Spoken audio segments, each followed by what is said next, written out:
Let's start new chapter. Chapter number 8, Framing of Constitution and its features. Now, first of all, what is Constitution? Constitution એટલે શું? The Constitution is a collection of a rule, set of rules. એટલે કે Constitution એટલે કે rule book, according to which the country govern. એટલે કે કોન્સ્ટિટ્યુશનનો મતલબ થાય કે એક એવી બુક કે જેની અંદર બહુ બધા રૂલ્સ લખેલા હોય અને એ રૂલ્સ પ્રમાણે કોઈ કન્ટ્રી ગવર્ન થાય, કોઈ કન્ટ્રી ચાલે, તો એને એ કન્ટ્રીનું કોન્સ્ટિટ્યુશન કહેવાય. એટલે કે કોઈ પર્ટિક્યુલર કન્ટ્રીના રૂલ્સ અને any collection of rules is known as a constitution. Now importance. Constitution is the basic and most important document. એટલે કે જે બુક છે, set of rule book, is the most important document. The law of the country are based on the constitution. એટલે કે કોઈ પણ કન્ટ્રીના જે લો છે એ લો એ કન્ટ્રીના કોન્સ્ટિટ્યુશન પ્રમાણે બન્યા હોય. The country's constitution and constitutional law should be subject to all relevant provision. એટલે કે કોઈ પણ કન્ટ્રીનું કોન્સ્ટિટ્યુશન અને કોન્સ્ટિટ્યુશનના જે લોસ છે should be subject to relevant provision. Provision એટલે કે એના કન્ટ્રીમાં જે પણ પ્રોવિઝન આપવાની છે, જે પણ ફેસિલિટીઝ આપવાની છે લોકોને, according to constitutional laws. The constitution is superior to all the laws of the country. એટલે કે કન્ટ્રીના બધા જ લોની ઉપર સૌથી સુપિરિયરમાં કોન્સ્ટિટ્યુશન આવે. Constitution involve periodic changes. એટલે કે કોન્સ્ટિટ્યુશન એટલે કે રૂલ્સ. હવે રૂલ્સ છે 1947માં ઇન્ડિયા આઝાદ થયું અને ત્યારે જે રૂલ્સ બન્યા એ અને અત્યારની સિચ્યુએશન, અત્યારની જે ટેકનોલોજી છે, સિચ્યુએશન છે એ ચેન્જ થઈ ગઈ. So as per the changing situation, as per the changing era, the some rule must be changed. તો કોન્સ્ટિટ્યુશનના રૂલ્સમાં પણ ચેન્જીસ થવા જોઈએ. તો એમાં પિરિયોડિકલી એમાં ચેન્જીસ થતા રહે છે કોન્સ્ટિટ્યુશનમાં. Changing requirement of the people's aspiration, expectation, interest as well as emotions. એટલે કે જેમ જેમ જેમ સમય ચેન્જ થતો જાય એમ જે પીપલ છે એનું એસ્પિરેશન એટલે કે એની ડિમાન્ડ, એમની એક્સપેક્ટેશન, એમના ઇન્ટરેસ્ટ બધું બદલાતું રહે, which are high. That's the reason that the constitution is also known as a live and basic documents. Now process of framing of constitution. તમને ખબર છે કે કોન્સ્ટિટ્યુશન કેવી રીતે ફ્રેમ થયું, મતલબ કેવી રીતે બન્યું. આપણી કન્ટ્રી છે 1947માં આઝાદ થઈ. 1947માં ફ્રીડમ મળી આપણને 15 ઓગસ્ટ, રાઈટ. પણ બિફોર ઇન્ડિપેન્ડન્સ, હવે ઇન્ડિયાને તો ખબર હતી કે હવે આપણને આઝાદી મળી જવાની છે. એટલે કે 25 March 1946 handed the duty of the cabinet mission to 3 members to find the solution of the questions of India's independence. એટલે કે 25 માર્ચ 1946માં હેન્ડેડ ધ ડ્યુટી, એની એક ડ્યુટી છે, એક કામ સોંપી દીધું. કોને? કેબિનેટ મિશન ઓફ 3 members, 3 મેમ્બરનું જે ગ્રુપ હતું એમને કામ સોંપી દીધું કે ભાઈ જો 1947માં આપણે આઝાદ થઈ જઈશું એટલે કે આપણી કન્ટ્રી આપણે આપણી જાતે બનાવવાની છે અને ચલાવવાની છે અને આપણી કન્ટ્રીમાં કયા કયા ટાઈપ્સના રૂલ્સ અને રેગ્યુલેશન્સ હશે એ આપણે જાતે નક્કી કરવાનું છે. Okay. On the basis of recommendation of the cabinet mission, એટલે કે જે કેબિનેટ મિશન હતા, 3 મેમ્બરનું જે કેબિનેટ મિશન હતું એ લોકોએ રેકમેન્ડ કર્યું કે આપણે એક એસેમ્બલી બનાવીએ જેનું નામ છે constitutional assembly.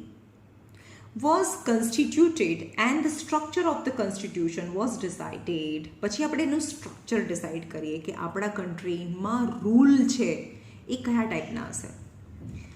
Constitution Assembly comprises of a 389 member. તો જે કોન્સ્ટિટ્યુશન બનાવવા માટેની જે એસેમ્બલી બની એમાં 389 મેમ્બર્સ હતા. in which various members from the various religion, caste, gender and people from the various geographical diversification એટલે કે geographical કોઈ પહાડી એરિયામાંથી આવતા હતા તો કોઈ ગેંગેટિક પ્લેન્સમાંથી આવતા હતા કોઈ સદર્ન પ્લેટ્યુમાંથી આવતા હતા કોઈ સદર્ન પેનિન્સ્યુલરમાંથી આવતા હતા બધાના રિલિજન એમની કાસ્ટ એમનું જેન્ડર યાની મેલ ફિમેલ બધા આ એમની કમિટીમાં મેમ્બર હતા. Political representative and experts from the various sector એટલે અલગ અલગ સેક્ટરના એક્સપર્ટ્સ બી હતા કોઈ લોયર હોય ડૉક્ટર હોય પોલિટિશિયન્સ હોય were included Jawaharlal Nehru Sardar Vallabhbhai Patel Maulana Abul Kalam Azad Shyam Prasad Mukherjee H P. Mody H V. Kamath Frank Anthony Kanayalal Munshi, Krishna Swami Iyer, Baldev Singh and women representative like Sarojini Naidu, Vijayalakshmi Pandit, etc. were the member of the Constitutional Assembly. Dr. Rajendra Prasad was the president of the Constitutional Assembly. A drafting committee was appointed to draft the constitution under the chairmanship અને એના chairman કોણ હતા doctor Bhimrao Ambedkar. જે constitutional assembly હતા એના president છે એ doctor Rajendra Prasad અને એના ચેરમેનશિપમાં મેમ્બર છે doctor Bhimrao Ambedkar. This Constitution Assembly started working from 9th of November 1946 અને એમણે 9th of November 1946 થી ઇન્ડિયાના કોન્સ્ટિટ્યુશન ઇન્ડિયાની જે રૂલ બુક છે એ બનાવવાનું જે કામ છે એ શરૂ કરી દીધું બિફોર ઇન્ડિપેન્ડન્ટ.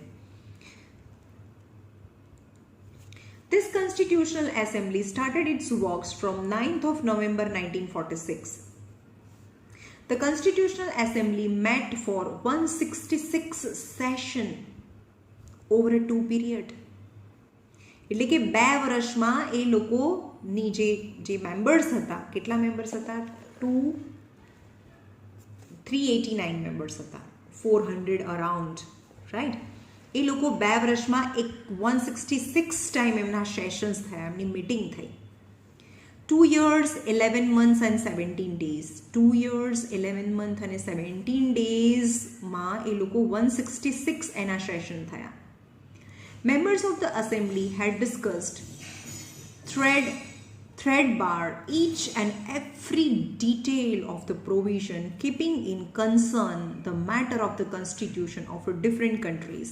એટલે કે જે મેમ્બર્સ હતા એ લોકો જુદી જુદી કન્ટ્રીઝના કોન્સ્ટિટ્યુશનને ધ્યાનમાં રાખી અમેરિકાનું કોન્સ્ટિટ્યુશન હોય કે ફ્રેન્ચનું કોન્સ્ટિટ્યુશન ફ્રાન્સનું કોન્સ્ટિટ્યુશન હોય અલગ અલગ કોન્સ્ટિટ્યુશનને ધ્યાનમાં રાખીને એમની જે મેટર્સ છે એને કન્સર્ન કરીને એને ધ્યાનમાં રાખીને એક ઇન્ડિયાના કોન્સ્ટિટ્યુશનનું ઈચ એન્ડ એવરી ડિટેલનું ડિસ્કશન કરતા હતા. In this constitution, there are 295 articles and 8 appendices. એટલે કે એમાં 8 મેઇન લેસન આપણે નહીં કહેતા લેસન્સ એની અંદરના સબ ટોપિક. આફ્ટર અમેન્ડમેન્ટ એટલે પણ ઇન્ડિયા બન્યું આટલા તો 295 આર્ટિકલ્સ હતા અને 8 એપેન્ડિક્સ હતા. પણ આફ્ટર અમેન્ડમેન્ટ એમાં ચેન્જ થતા રહે અને 395 આર્ટિકલ્સ અને 9 એપેન્ડિક્સ થઈ ગયા. અને અહીંયા આપણું કોન્સ્ટિટ્યુશન બની ગયું. The constitution was framed in 26th of November 1949. Frame થઈ ગયું બની ગયું પૂરું રેડી થઈ ગયું 26th of November 1949માં.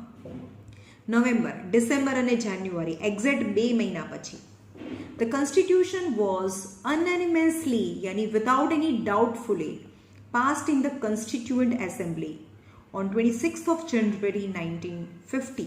એટલે કે 26th of નવેમ્બરમાં ફ્રેમ થઈ ગયું મતલબ પાસ થઈ ગયું મતલબ ફ્રેમ થઈ ગયું એટલે બની ગયું ફ્રેમ થઈ ગયું અને અનએનિમસલી એટલે વિધાઉટ એની ડાઉટફુલી મેજોરિટીથી એ પાસ થઈ ગયું કોન્સ્ટિટ્યુશનલ એસેમ્બલીમાં. ક્યારે પાસ થયું 26th of January 1950માં. Constitution of India came into existence એટલે કે 26th of January 1950થી આપણું ઇન્ડિયાના રૂલ બુક પ્રમાણે ચાલવા લાગ્યું. એટલે તો એ દિવસને ડિક્લેર્ડ કર્યો છે એઝ અ રિપબ્લિક ડે અથવા આપણે એટલે after that the India become the Republic nation. Thereafter, every year on the 26th of January, we celebrated Republic Day with a national favor. यानी with a national favor એટલે આપણે ઇન્ડિયાના ફેવરમાં આપણે 26 જાન્યુઆરીને આપણે Republic day as a celebrate કરીએ છીએ. In the Indian constitution એટલે કે ઇન્ડિયાની જે રૂલ બુક છે એમાં વી હેવ 4 લાયન. નેશનલ એમ્બ્લમ જે 4 લાયન છે એ આપણું નેશનલ એમ્બ્લમ છે. એમ્બ્લમ એટલે ચિહ્ન છે, મતલબ એનું એક નિશાન છે. નેશનલ સોંગ સત્યમેવ જયતે. સ્લોગન નેશનલ સ્લોગન કયું છે? સત્યમેવ જયતે, એટલે કે હંમેશા truth will always win. The constitution provide for citizenship. Constitution શું પ્રોવાઈડ કરે છે? જે ઇન્ડિયામાં રહેતા બધા લોકોને ઇન્ડિયાની સિટીઝનશીપ આપે છે. એના બધા જ સિટીઝનને એના રાઇટ્સ અને ડ્યુટીઝ સમજાવે છે પીપલને. And directive principle of the state policy. Directive principle of the state પોલિસીસનો મતલબ કે સ્ટેટ છે એને ડાયરેક્ટ કરે. પછી સ્ટેટને માનવું હોય તો માને, ના માનવું હોય તો ના માને. જેમ કે ડ્રાય સ્ટેટ હોવું, લીકર છે એની દારૂબંધી, મતલબ દારૂબંધી કરવી એક ડાયરેક્ટિવ પ્રિન્સિપલ છે કે સ્ટેટને સલાહ આપવામાં આવે કે તમે તમારા સ્ટેટમાં દારૂ ન વેચવા દો. તો એ એક ડાયરેક્ટિવ પ્રિન્સિપલ કહેવાય ફોર ધ સ્ટેટ પોલિસી. પણ બધા સ્ટેટ ડાયરેક્ટિવ પ્રિન્સિપલ કેવું છે? કોઈ સ્ટેટને માનવું હોય તો માને, ન માનવું હોય તો ના માને. ખાલી ગુજરાતમાં જ દારૂબંધી છે, ઇન્ડિયામાં રાજસ્થાન લઈ લો કે મહારાષ્ટ્ર લઈ લો તો એમાં દારૂબંધી નથી. તો એ ડાયરેક્ટિવ પ્રિન્સિપલ્સ કહેવાય કે સ્ટેટના ભલા માટે જે રૂલ બન્યા છે એ સ્ટેટને માનવા હોય તો માને, ન માનવા હોય તો ના માને. Right, that is the directive principle. And યાની કયું પ્રોવિઝન છે કોન્સ્ટિટ્યુશનમાં, શું લખેલું છે, જે સિટીઝન્સ છે એના રાઇટ્સ એન્ડ ડ્યુટીઝ અને directive principle of the state policy. Union state relation એટલે કે યુનિયન અને સ્ટેટ વચ્ચેના રિલેશન એટલે સેન્ટ્રલ ગવર્મેન્ટ એટલે નરેન્દ્ર મોદી અને સ્ટેટ એટલે કે ગુજરાતના જે ગવર્મેન્ટ છે એ બંને વચ્ચેના રિલેશન્સ એટલે કે સ્ટેટના પાવર, સ્ટેટ ગવર્મેન્ટના પાવર, યુનિયન ગવર્મેન્ટના પાવર છે એ કયા છે. ઇલેક્શન્સ કેવી રીતે કરવા, ઇમરજન્સી પ્રોવિઝન, ક્યારે કોઈ સ્ટેટમાં ઇમરજન્સી છે એ ઇમ્પ્લાય કરવી, એ બધા જ રૂલ્સ છે એ કોન્સ્ટિટ્યુશનમાં લખેલા છે. Thus, the Constitution of India is the most detailed and elaborated. Elaborate મતલબ બહુ લાંબુ અને એકદમ ડિટેલમાં ડિસ્ક્રાઇબ કરેલું એ નેશનલ ડોક્યુમેન્ટ્સ છે. What is preamble? તમને ખબર છે પ્રીએમ્બલ એટલે શું? પ્રીએમ્બલ એટલે સપોઝ આ ટેક્સ્ટ બુક છે, ટેક્સ્ટ બુકની સૌથી પહેલાં ટેક્સ્ટ બુકનો શોર્ટ ઇન્ટ્રોડક્શન હોય, રાઈટ? એમાં લખેલું હોય કે આ ટેક્સ્ટ બુક શું કન્ટેન કરે છે. એવી રીતે પ્રીએમ્બલ એટલે કે કોઈ પણ ટેક્સ્ટ બુક ચાલુ થતાં પહેલાં, એટલે કે આપણું કોન્સ્ટિટ્યુશનની આખી રૂલ બુક ચાલુ થતાં પહેલા પેજ ઉપર એક શોર્ટ વર્ડ્સમાં ઇન્સ્ક્રિપ્શન કરેલું છે, શોર્ટ ડિસ્ક્રિપ્શન છે આપણા કોન્સ્ટિટ્યુશનમાં, તો એને પ્રીએમ્બલ કહેવાય. તો preamble is the core and important part of core યાની central part, very important part of the constitution. Indian constitution begin with the preamble, એટલે કે ઇન્ડિયન કોન્સ્ટિટ્યુશનની બુકનું જે પહેલું પેજ છે એને પ્રીએમ્બલ કહેવાય. The word written in the preamble highlights the soul of the constitution. અને પ્રીએમ્બલની અંદર લખેલા જે બધા વર્ડ્સ છે એ કોન્સ્ટિટ્યુશનનું હાર્ટ છે, right? Now, the word inscribed in the preamble are given below. Constitution of India. A preamble શું કહે છે? Preamble એમ કહે છે કે we, the people of India, having solemnly resolved to constitute into a sovereignty, socialist, secular, democratic republic and secure all the citizens. એવું છે કે અમે પીપલ ઓફ ઇન્ડિયા એટલે હું આ ભારત મતલબ અમે ભારતના મતલબ ઇન્ડિયાના લોકો છીએ. સોલેમલી રિઝોલ્વ ધ કોન્સ્ટિટ્યુશન, અમે ઇન્ડિયાના કોન્સ્ટિટ્યુશનને સોલેમલી હાર્ટથી અમે એને બિલીવ કરીએ છીએ કે જેથી ઇન્ડિયાની સોવર્નિટી આ બધાના વર્ડ આવશે પછી. Sovereign country, socialist country, secular country, democratic country, republic country, આ બધાના મિનિંગ છે. It's very important. Justice, social, economical and political, એટલે કે ઇકોનોમિકલી, પોલિટિકલી, સોશિયલી બધાને જસ્ટિસ મળે. લિબર્ટી ઓફ થોટ, બધાને જે પણ થોટ, એક્સપ્રેશન, બિલીફ, ફેથ અને વર્શિપની બધાને લિબર્ટી એટલે છૂટ હોય, ફ્રીડમ હોય. Equality of the status and opportunity, એટલે કે કોઈ પણને ઓપોર્ચ્યુનિટી, બધાને એક સરખી ઓપોર્ચ્યુનિટી, ભણવાની એક સરખી ઓપોર્ચ્યુનિટી, જોબ કરવાની બધાને એક સરખી ઓપોર્ચ્યુનિટી મળવી જોઈએ, any equality. And to promote among them fraternity એટલે બ્રધરહુડ, ભાઈચારો. ફ્રેટર્નિટીનો મતલબ ભાઈચારો. Assuming the dignity of the individual and unity and integrity of the nation, એટલે કે જો ફ્રેટર્નિટી રહેશે, ભાઈચારો રહેશે, તો ઇન્ડિયા છે એ યુનાઇટ રહેશે અને ઇન્ટેગ્રિટી મતલબ એક રહેશે. In our constitutional assembly this 26th day of November 1949 hereby adopt, enact and give to ourselves this constitution. એટલે કે આપણને 1949 this 26th of the November 1949 આપણને આ કોન્સ્ટિટ્યુશન બનીને રેડી થઈ ગયું હતું, right.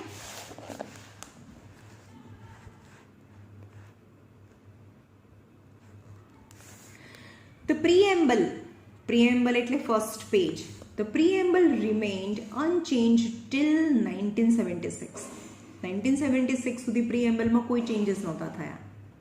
But in 42nd constitutional amendment, એટલે પણ amendment એટલે changes, amendment મતલબ changes.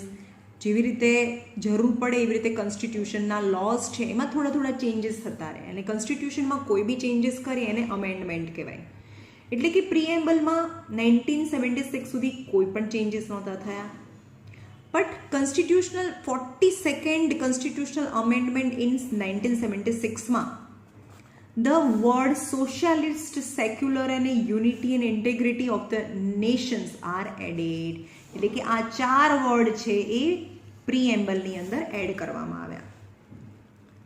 The preamble verbalise the fundamental objectives of the constitution, aims, ideas of the principles, and the force the preamble straightway gives the clean insight of the rule of welfare. એટલે કે પ્રીએમ્બલ શું બતાવે છે? પ્રીએમ્બલ, ખાલી પ્રીએમ્બલ વાંચી લો ને તો ખબર પડી જાય કે એ ઇન્ડિયાના રૂલથી લોકોનું કેટલું વેલફેર થશે. The preamble reflect the constitution framers ફાઇસ્ટ મતલબ એની સાયકોલોજી બતાવે છે કે જે લોકોએ પ્રીએમ્બલ રિફ્લેક્ટ ધ કોન્સ્ટિટ્યુશનલ ફ્રેમર્સ, જે ફ્રેમ કર્યું, કોન્સ્ટિટ્યુશનલ બતાવ્યું, એ લોકોની ફિલિંગ એક્સપ્રેસ કરે છે. નાઉ ઇમ્પોર્ટન્સ ઓફ અ પ્રીએમ્બલ. પ્રીએમ્બલ એટલે સમજમાં આવ્યું ને, જે રૂલ બુક છે એની પહેલાં જે આ હમણાં મેં વાંચ્યું એ પ્રીએમ્બલ હતું, આ પ્રીએમ્બલ છે. Okay, importance of the preamble. The preamble as a soul of constitution is also an important necessity to understand the framing of any law. કોઈ પણ law બનાવો હે ને, જે કોન્સ્ટિટ્યુશન બનાવવાવાળા જે પણ લોકો હતા, or its interpretation. ઇન્ટરપ્રિટેશન મતલબ ઇન્ટરપ્રેટ કરવું એટલે ને સમજવું. કોઈ પણ law બનાવવો અથવા lawને ઇન્ટરપ્રેટ કરવું હોય, ઇન્ટરપ્રેટ મતલબ ટુ અન્ડરસ્ટેન્ડ કરવું હોય, તો પ્રીએમ્બલ gives a proper guidance. તો પ્રીએમ્બલ જ આપણને પ્રોપર ગાઈડન્સ આપે છે. To understand the policy behind the framing of any law. કોઈ પણ લો બનાવવા માટેની પોલિસીને સમજવી હોય, અન્ડરસ્ટેન્ડ કરવી હોય, તો preamble plays an important role. Preamble is a useful tool to avoid the trouble in the interpretation of constitution. કોન્સ્ટિટ્યુશનને ઇન્ટરપ્રેટ કરવામાં, કોન્સ્ટિટ્યુશનને અન્ડરસ્ટેન્ડ કરવામાં, કોન્સ્ટિટ્યુશનને સમજવામાં પ્રીએમ્બલ છે એ બહુ યુઝફુલ છે. વેન એની એમ્બિગ્યુટી એટલે પ્રોબ્લેમ, ઓબ્સ્ટિકલ્સ એટલે બી પ્રોબ્લેમ મતલબ થાય. જ્યારે કોઈ પણ પ્રોબ્લેમ આવે ને તો ડિટેલ ઇન લો અરાઇઝિસ. પ્રીએમ્બલ હેલ્પ તો when any obscure ambiguity or obscure obstacles વાંચ્યું when any ambiguity or obscure details in law arise, preamble help in understanding and interpreting the law. એટલે જ્યારે પણ કોઈ પણ લો છે એ અરાઇઝ મતલબ એ લો જ્યારે બનતો હોય ને ત્યારે preamble help in understanding and interpretating the law. એટલે જ્યારે પણ કોઈ પણ લો અરાઇઝ થયો, લો બન્યો, ત્યારે પ્રીએમ્બલ છે એ લોને સમજવામાં હેલ્પ કરે છે. Thus the preamble serves as a compass to understand the provision of constitutional law. એટલે કોન્સ્ટિટ્યુશનની અંદરના જે લોસ છે એને સમજવામાં એ મદદ કરે છે. Preamble is national unity, integrity and is the standard crust of brotherhood among the citizens. શું બતાવે છે? પ્રીએમ્બલ છે એ બતાવે છે કે નેશનમાં યુનિટી રહેવી જોઈએ, ઇન્ટેગ્રિટી એટલે વનનેસ રહેવી જોઈએ, બ્રધરહુડનેસ રહેવું જોઈએ, ભાઈચારો રહેવો જોઈએ, having the noble sentiments of the ideas. Preamble is backed by high ideal and goals. એટલે કે preamble is backed by high ideas and goals. એટલે કે કોન્સ્ટિટ્યુશનની જે બેક છે એ પ્રીએમ્બલ છે, જેમાં બહુ સારા સારા આઈડિયાઝ અને ગોલ છે, ઇન્ડિયાને પ્રોસ્પરસ કરવાનું જે ગોલ છે એ ડિપિક્ટ થયેલું છે. Now pillars of the preambles. હવે જે તમને હાઇલાઇટ બોલ્ડ લેટરમાં લખ્યું છે, the word inscribed in the preamble are we the people of India. અમે ઇન્ડિયન પીપલ કેવા છે? Sovereign, socialist, secular, democratic, republic, justice, liberty, fraternity and equality. આ બધા વર્ડ્સ તમને પ્રીએમ્બલમાં જોવા મળે. તો આપણે બધા પહેલાં એના બધાના મિનિંગ સમજીએ. Hence we will study the following three main pillars of preamble. તો પ્રીએમ્બલના 3 મેઇન પિલર્સ છે. અહીંયા ડેમોક્રેટિક. તો ઇન્ડિયા એક ડેમોક્રેટિક કન્ટ્રી છે.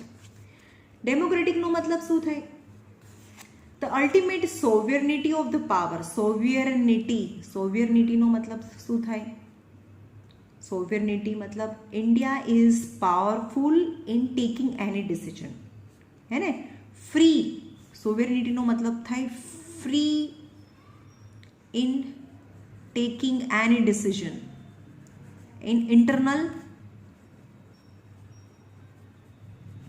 ઓકે, કોઈ પણ ડિસિઝન લેવામાં એને ફ્રીડમ છે. ઇન્ટરનલ ડિસિઝન, ઇન્ટરનલ અફેર્સ હોય કે એક્સટર્નલ અફેર્સ હોય, ઇન્ડિયાની કન્ટ્રીની અંદરના કે કન્ટ્રીની બહારની કોઈ પણ મેટર હોય, તો એની ડિસિઝન લેવામાં કોઈને પૂછવાની જરૂર નથી. ઇન્ડિયા કેપેબલ છે કે એના પ્રોબ્લેમ જાતે સોલ્વ કરે. પછી કોઈ એક બહુ પાવરફુલ કન્ટ્રી છે, એની નીચે એના ડોમેનમાં મતલબ એના અંડરમાં એ આવીને કોઈ નિર્ણય ના લે.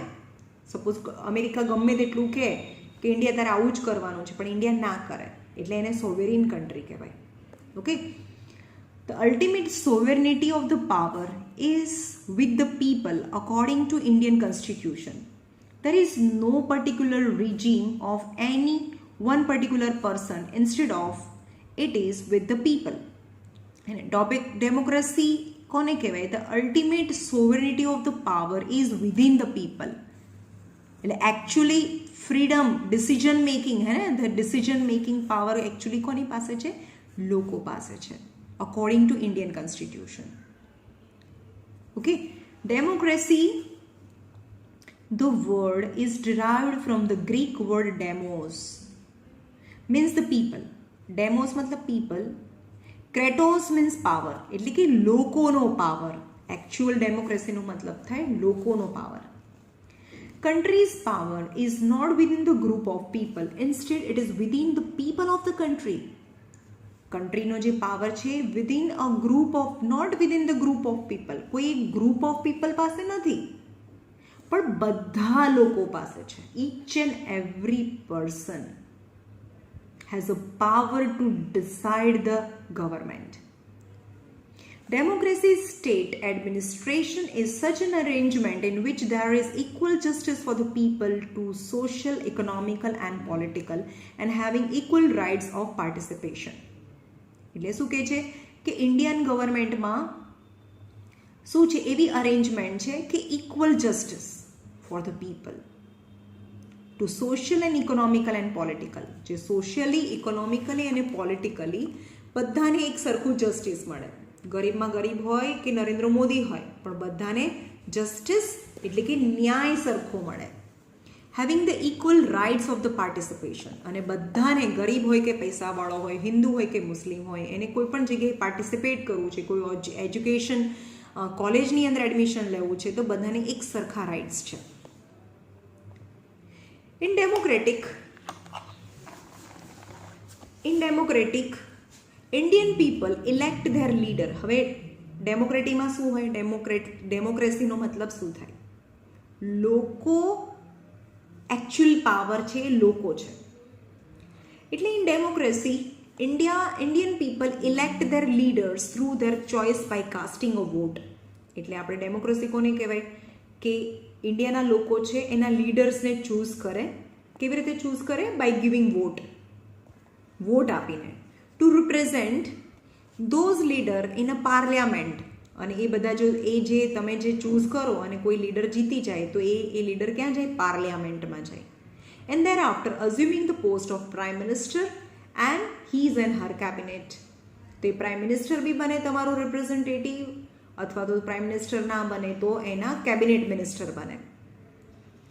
Executive do not have absolute power. જે એક્ઝિક્યુટિવ્સ છે, એક્ઝિક્યુટિવ્સ મતલબ જે અલગ અલગ મિનિસ્ટર હોય, જેમ કે કોઈ એજ્યુકેશન મિનિસ્ટર હોય, ઓકે, કોઈ ફોરેન મિનિસ્ટર છે, તો એને એક્ઝિક્યુટિવ્સ કહેવાય. તો executive do not have absolute power. All power એના હાથમાં ના હોય. રિયલ પાવર કોના હાથમાં છે?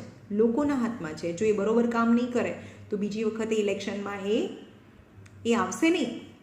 દે are given specific time limit, યાની 5 years. Similarly voters elect the state and local level government. તો જેવી રીતે સેન્ટ્રલ પ્રાઇમ મિનિસ્ટરને ચૂઝ કરે એવી રીતે એ લોકો લોકલ ગવર્મેન્ટને બી ચૂઝ કરે. જેમ કે તમે પ્રાઇમ મિનિસ્ટરને બી ચૂઝ કરો છો. વિધાનસભાની ઇલેક્શન, અલગ અલગ ટાઈપના ઇલેક્શન હોય ને. લોકસભાના ઇલેક્શન હોય, વિધાનસભાના ઇલેક્શન હોય, ગ્રામ પંચાયત, મ્યુનિસિપાલિટીના ઇલેક્શન્સ હોય. તો જે વોટર્સ છે, જે વોટ આપે છે, એ લોકો સ્ટેટ ગવર્મેન્ટને બી ચૂઝ કરે ને લોકલ ગવર્મેન્ટને, લોકલ લેવલની ગવર્મેન્ટને પણ ચૂઝ કરે. Hence, democracy means by the people, for the people, of the people. Is very, very, very important. What is democracy? By the people, for the people, of the people. The cabinet consists member of the parliament. હવે cabinet કોને કહેવાય? Cabinet મિનિસ્ટરનો મતલબ parliament. પાર્લિયામેન્ટમાં બે હોય, lower house હોય, upper house હોય. The cabinet of minister is responsible to the parliament. હવે જે કેબિનેટના મિનિસ્ટર છે, જે પાર્લામેન્ટમાં બેસતા હોય, તો એ લોકોએ કંઈ પણ ઘપલો કર્યો હોય તો ત્યાં અમને ક્વેશ્ચન્સ પૂછે તો એમને આન્સર આપવા પડે. Any citizen of India who possess required constitutional eligibility can contest the election. હવે કોઈ પણ ઇન્ડિયન સિટીઝન હોય, તમે હોય, હું હોય, જેનામાં એબિલિટી છે કે એ ઇલેક્શનમાં ઊભો રહી શકે, તો કેન કન્ટેસ્ટ મતલબ એ લડી શકે, ઇલેક્શનમાં ઊભો રહીને ઇલેક્શન લડી શકે. Ministerial position are not acquired hereditary. એટલે કે મિનિસ્ટરની જે પોઝિશન છે, જેમ કે નરેન્દ્ર મોદી હોય તો એની જે પોઝિશન છે ઇઝ નોટ એક્વાયર્ડ હેરિડિટરી. એટલે કે એના પપ્પા હોય તો એનો છોકરો પ્રાઇમ મિનિસ્ટર બને, એવી હેરિડિટી એટલે રાજાનો છોકરો રાજા બને, એ હેરિડિટી કહેવાય. પણ ઇન્ડિયામાં મિનિસ્ટરની જે પોસ્ટ છે એ હેરિડિટીથી નથી મળતી. Each elected government has 5 years of tenure. Tenure મતલબ ટાઈમ પીરિયડ. કોઈ પણ ગવર્મેન્ટ છે એ 5 વર્ષ માટે એ પાવરમાં હોય. This government work under the principle of constitution. એટલે કે કોન્સ્ટિટ્યુશનમાં લખેલા બધા જે લોઝ છે એને અકોર્ડિંગલી આ ગવર્મેન્ટે કામ કરવાનું હોય. And therefore it is known as a responsible government. The democratic government is based on a liberty, equality and feeling of fraternity and continuous work to achieve this goal. એટલે કે કોન્સ્ટિટ્યુશનમાં લખેલું છે કે લિબર્ટી હોવી જોઈએ, બધા ઇક્વલ હોવા જોઈએ, અને ફ્રેટર્નિટી એટલે દેશમાં ભાઈચારો બની રહે, એવી રીતે આ ગવર્મેન્ટે આ બધા ગોલ છે એને એચીવ કરી શકે એવી રીતે જે ગવર્મેન્ટ છે એને કામ કરવાનું હોય. The Constitution disseminate the power to the people to cast their vote according to their free will and thereby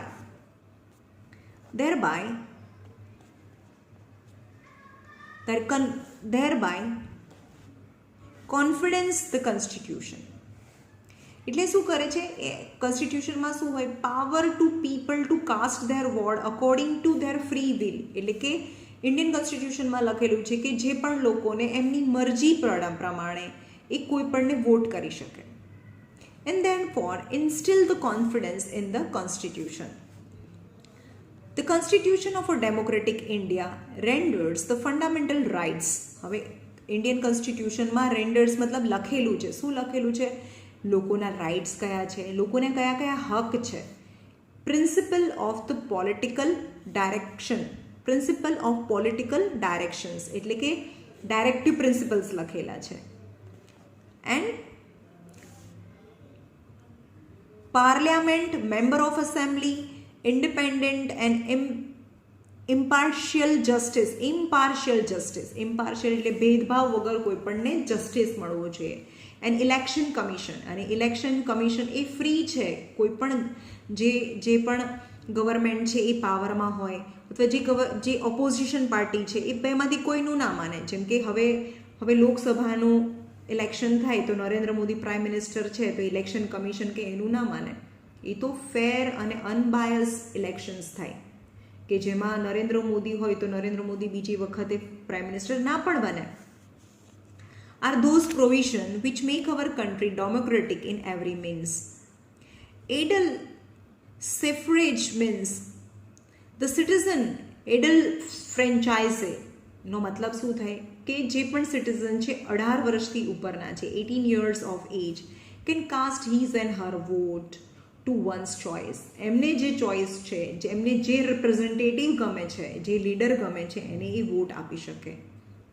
of a leaders without discriminating caste, creed, religious, language, gender, education, income or a birth place.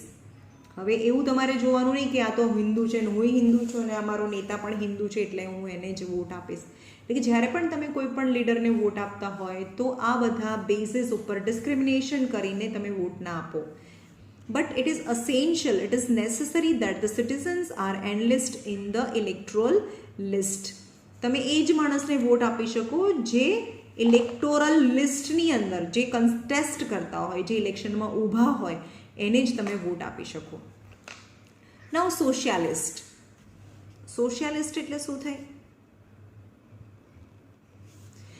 In the year 1976, in the 42nd Amendment of Indian Constitution, the Constitution of India added in the 42nd Amendment, એટલે 42nd Amendment એટલે change થયું આપણા કોન્સ્ટિટ્યુશનની અંદર, એની અંદર word socialist છે એ add થયો.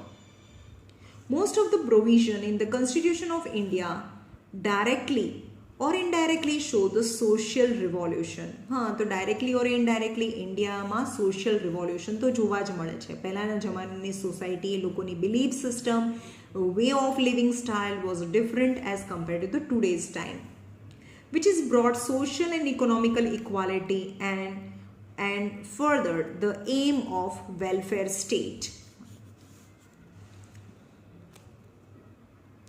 The principle of socialistic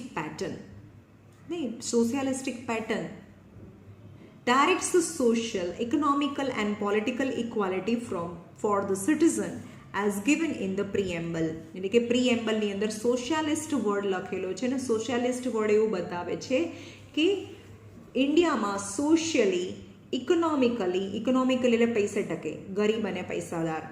સોશિયલીનો મતલબ થાય કે એની સોસાયટીમાં એની value. And political equality. It is now regarded as a prime feature of the state. હવે કોઈ પણ સ્ટેટનું એ પ્રાઇમ ફીચર્સ છે, વેરી ઇમ્પોર્ટન્ટ ફીચર્સ છે એ socialist. It reflects the fact that India is committed to secular मतलब કોઈ religion નથી, ઇન્ડિયાનો કોઈ religion નથી, જેને જે રિલિજન બિલીફ જે રિલિજનને ફોલો કરવો હોય એ કરી શકે. એટલે કે સેક્યુલર સોશિયલ છે, સેક્યુલર સોશિયલનો સિક્યોર, સેક્યુલર નથી, આ સિક્યોર છે. Secure social, economic and political justice for all its people. એટલે કે સિક્યોર કર્યું છે, ફિક્સ કર્યું છે, ઇન્ડિયાની અંદર ફિક્સ છે કે સોશિયલી, ઇકોનોમિકલી અને politically justice for all the people. India stand for abolish મતલબ રિમૂવ કરી નાખવું, ઓલ ફોર્મ ઓફ એક્સપ્લોઇટેશન એટલે શોષણ કરવું. એટલે કે ઇન્ડિયામાં કોઈ પણ જાતનું જે શોષણ થાય છે ને બીજાનું, એ અબોલિશ કરી દીધું છે, એટલે નાબૂદ કરી દીધું, રિમૂવ થઈ ગયું છે. As well as for securing equitable distribution of income. અને ઇન્ડિયન ગવર્મેન્ટ એવી ટ્રાય કરે છે કે બધાની ઇન્કમ સરખી હોય. એટલે તો જે લોકો વધારે કમાતા હોય એ લોકો પર વધારે ઇન્કમ ટેક્સ ઇમ્પોઝ કરે, અને જે ઓછું કમાતા હોય એને ટેક્સ ના ભરવાનો હોય. એટલે એ ટ્રાય કરે છે કે ગરીબ અને પૈસાદાર વચ્ચેની જે ગેપ છે એ ઓછો થાય. Resource and wealth. Any one particular person should not have a power over all asset. Asset એટલે મિલકત, પ્રોપર્ટી. કોઈ પણ એક પ્રોપર્ટી ઉપર કોઈ એક માણસનો પાવર ના હોય. Instead, everyone should have an equal opportunity by getting facility and provision for society and thereby eliminating the discrimination on rich and poor. એટલે એનાથી રીચ અને પુઅર વચ્ચેનું જે ભેદભાવ છે એ એલિમિનેટ થાય, એટલે કે રિમૂવ થાય.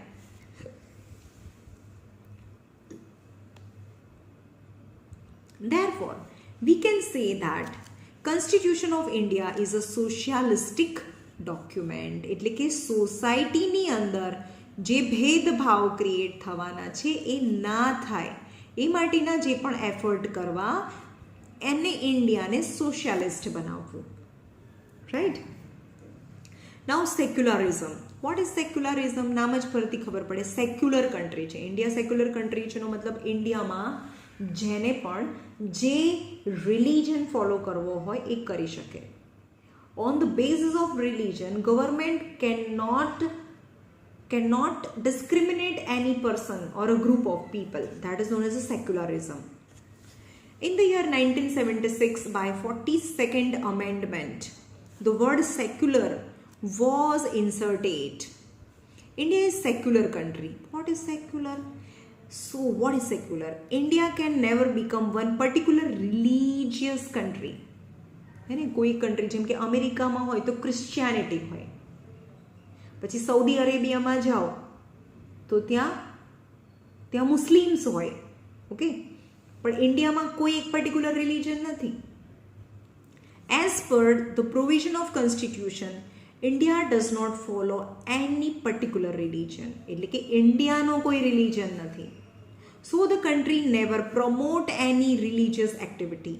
એટલે કે જે કન્ટ્રી છે કોઈ રિલિજિયસ એક્ટિવિટીને પ્રમોટ ના કરે. The country cannot involve any secular activity with religious activity. And is secular activity, any secular activity with religious activity. એટલે કે કન્ટ્રી છે, કન્ટ્રીનો હેડ હોય અથવા કન્ટ્રી જે ગવર્મેન્ટ છે એ કોઈ રિલિજિયસ એક્ટિવિટીને પ્રમોટ ના કરે, એમાં ઇન્વોલ્વ ના થાય. The citizen of a country has the freedom to choose his or her religion. એટલે કે કોઈ પણ ઇન્ડિયન સિટીઝનને જેને જે પણ રિલિજન ફોલો કરવો હોય એ કરી શકે. The country can not discriminate. એટલે કે કન્ટ્રી મતલબ ઇન્ડિયાની જે ગવર્મેન્ટ છે એ ભેદભાવ ન કરી શકે, ડિસ્ક્રિમિનેટ ના કરી શકે અ citizen on the basis of religious. Equal job opportunities and political rights to the citizens are given without any religious discrimination. હવે રિલિજિયસના ભેદભાવ વગર એને ઇક્વલ જ્યાં પણ જોબ કરવી હોય, હિન્દુ જે જોબ કરી શકે એ જ જોબ મુસ્લિમ કરી શકે. ઇક્વલ ઓપોર્ચ્યુનિટી જોબમાં અથવા પોલિટિકલ રાઇટ્સ એટલે કે ગવર્મેન્ટથી મળેલા બધા જ હક, બધા રાઇટ્સ છે એ ઇક્વલ હિન્દુ અને મુસ્લિમ બંનેને મળે. In this way, we can say that India is a secular country. Secularism is the basis foundation and mandatory એટલે it's a compulsory feature of constitution. સર્વધર્મ સમદૃષ્ટિ એટલે કે બધા ધર્મને એક જ નજરથી જુઓ. સર્વધર્મ સમભાવ એટલે કે બધા ધર્મ પ્રત્યે એક સરખો ભાવ રાખો, એક સરખી ફિલિંગ રાખો.